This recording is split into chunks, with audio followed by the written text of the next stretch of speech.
Hi everyone, thank you for joining us today. My name is Maren Simon. I'm one of the bereavement counselors with Hospice of Northwest Ohio. I'll also be joined by my colleague Mark, who will introduce himself here shortly. Today we'll be talking about grief, loss, and COVID-19. We'll be discussing things like what is grief? What are some common grief reactions you experience? Some factors that influence your grief? And ultimately, how do you cope? We'll also be discussing COVID-19. How does it impact the grief experience, acknowledging that it's been a very difficult time for a lot of folks. So you will notice that we'll be recording these from our home. Some of us are working remotely, so I do apologize that the background is not our typical office environment. So we'll start with the question, what is grief? Grief defined is keen mental suffering or distress over affliction or loss, sharp sorrow, and painful regret. And certainly when we think about grief, we think about a loss related to a death. But there are also additional losses that grief can be tied to. Perhaps the loss of quote-unquote normalcy, the loss of connection with others, the loss of relationships or a job. The list could go on and on. Perhaps one of the ideas that I hope you take away, if anything, is that grief is individualized. Your experience will not be like any other. Yes, we can learn from one another, learn from others' experiences of grief, but it is specific to you. And grief impacts the whole person. It impacts you mentally, emotionally, physically, behaviorally, and spiritually, and we'll talk more about that later. And then some of the questions we get a lot when we talk to folks about grief is, how long does it last? How long will I feel this way? And while no one can truly answer that for you fully, what we can say is that there simply is no timeline for grief. We also get the question, what is normal? And my colleague Mark will talk more about that later in regards to normal grief, quote-unquote normal grief versus complicated grief, and what are the factors that impact that. And then finally, I do always like to add resilience. We as humans are incredibly resilient, and that is just the same amidst grief. What are common grief reactions? You'll see that these are split up between different domains, including physical, mental, spiritual, emotional, and behavioral. And I'll go through and just point out a few, and certainly you might be seeing things that you relate to, and maybe others that you don't. And I always suggest that you kind of come and go from this, because certainly grief changes over time. There might be things that you feel now that you won't later, or there will be things that you feel later that you aren't feeling now. So we'll start with physical. Things that we might see: headaches, stomach ache, maybe sleep disturbances, either sleeping too much or too little. And as a reminder, especially in regards to physical, we do always suggest to keep in touch with your doctor if you have any questions about physical symptoms that you're having. And mentally, feeling disconnected, maybe from your surroundings or yourself or those around you. Preoccupation. Some people like to call this grief brain, a distraction from the present moment. Maybe you're kind of caught up inside of your head. And then reassessment of identity. This is questions like, who am I? Who am I without this person? In spiritual. And this would include all faiths, religions, traditions, however you may practice spirituality. It could be anger at God. Maybe you have questions. Maybe you're questioning why did this happen? And then perhaps for some folks, you can have a sense of connectedness, maybe an increased spirituality. And emotional, you might experience anxiety, guilt, loneliness, maybe feelings of depression, a fear of going crazy. At times the competing emotions that can go on with grief can make someone feel somewhat crazy. And at times, maybe folks feel relief. Maybe you're at peace with the timing at which your loved one died, or you think they lived a good life, a good long life. And then behaviors. You might see avoidance in yourself, maybe avoidance from others or social situations. Tearfulness, crying, certainly common. Feeling disorganized or forgetful, forgetting things you might normally not. And low motivation. I'm sure many of you have heard of the 5 stages of grief, or maybe you've heard of Elizabeth Kubler-Ross, who first wrote about the 5 stages of grief. And I'll go over them now. You'll see them on the left side of the screen. They include first, denial and shock. Second is bargaining. Third, depression. Fourth, anger. And fifth and finally, acceptance. And Kubler-Ross first coined the 5 stages of grief in her book written in the late 1960s, and her original intention was actually to discuss how those that are terminally ill themselves experience grief, providing words that describe their experience, but not in a definitive sense, in a way that would say everybody experiences these exact things. And over time, these 5 stages of grief have become very well known, and they're often referenced when we discuss the grief of losing a loved one, our own experience of grief. And the flip side to this is that grief can't really be simplified into stages. Not everyone will experience each of these 5 that you see. We'll have a multitude of responses to grief. Like I said previously, your experience of grief is individualized to you.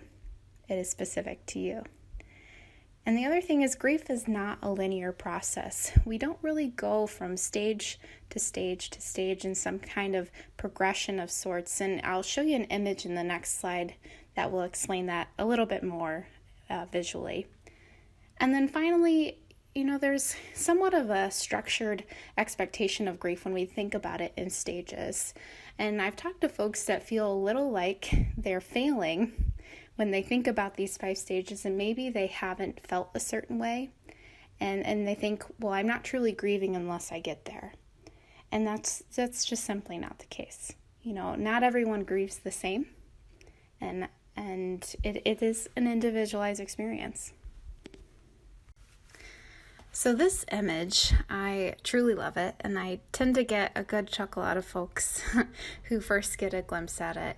So on the left, you'll see it says stages of grief, and you'll see from the left to the right what I mentioned earlier as kind of a linear progression of what you would experience with grief, starting with shock, and then anger, and then going down to loneliness, finding new strength, and then hope, and moving forward.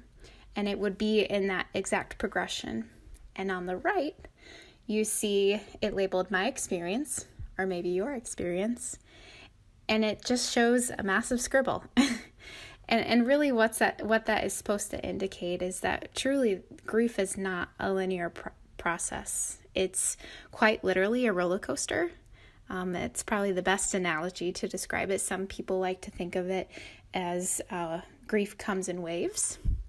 And so there's kind of an up and down, an ebb and flow to what you experience. What are factors that impact grief?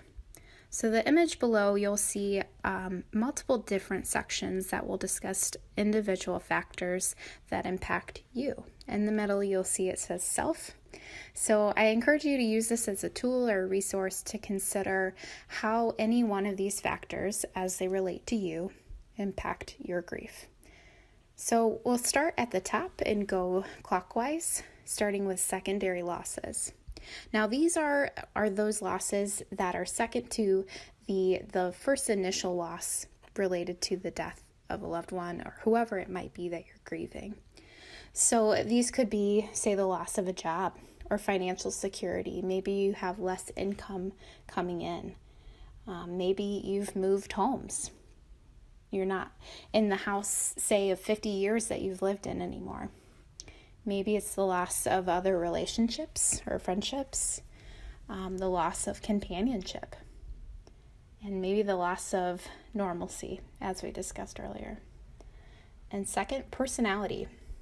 Now, personalities vary greatly. Perhaps the most simple way of explaining this would be thinking of whether you're someone who's a glass half empty or a glass half full kind of person. Are you more prone to negativity and pessimism, or do you tend to think positively? Find gratitude and challenge your perspectives. And certainly there's much more to personality than just that.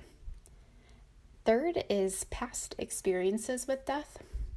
Have you experienced the death of someone you know or was close to you before? What was your experience like with that? How were you affected by it? What did you learn from it? And fourth, support system. Do you have family, biological or chosen, friends, or some type of community that is of support to you? Do they check in on you often? What does that support look like? Are there ways you wish to be supported specifically? And current stressors.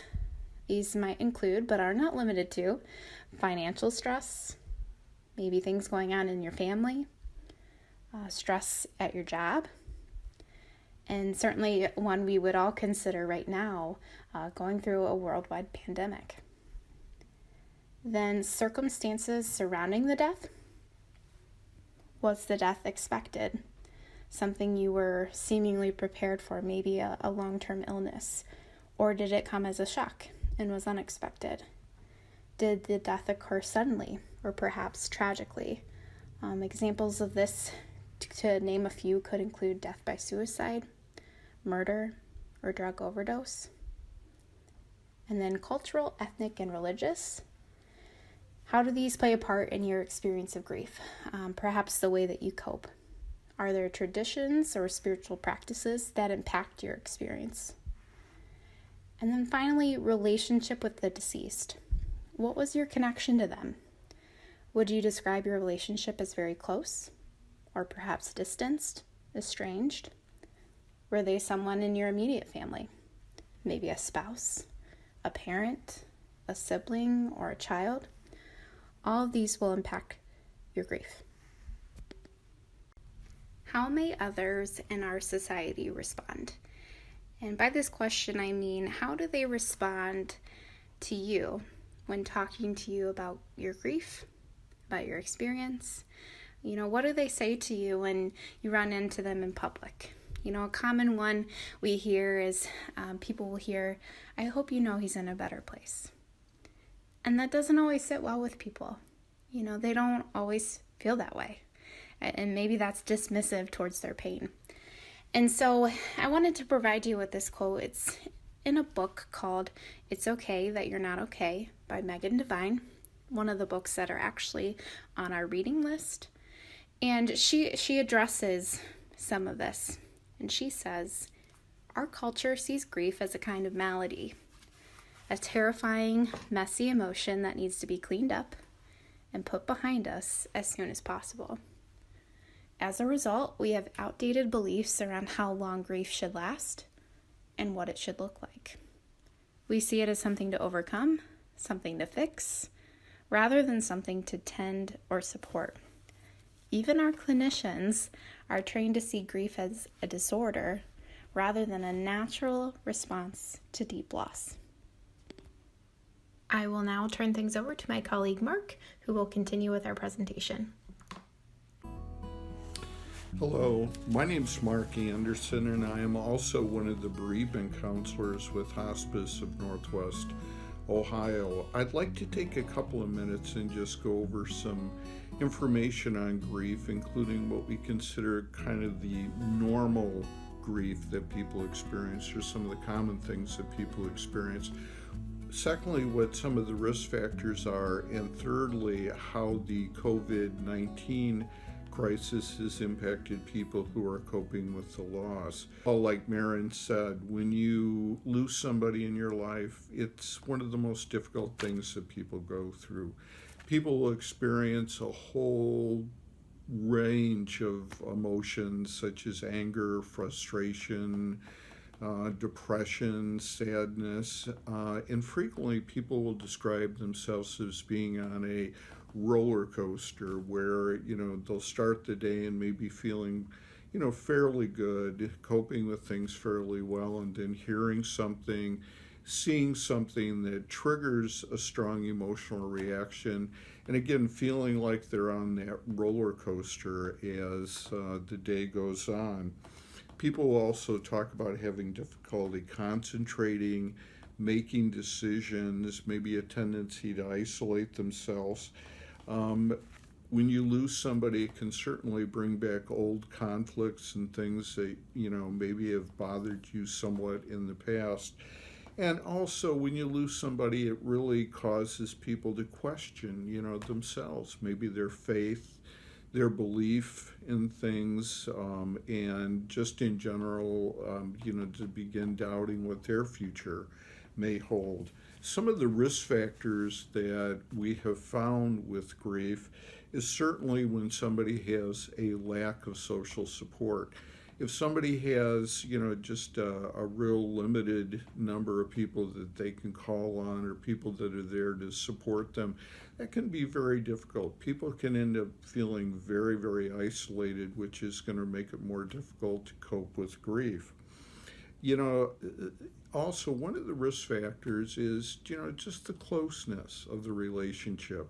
How connected somebody was with the person who died.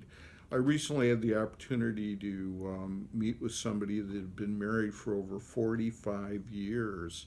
And the amount of adjustment in dealing with that kind of close long-term relationship and that person being gone can be extremely difficult.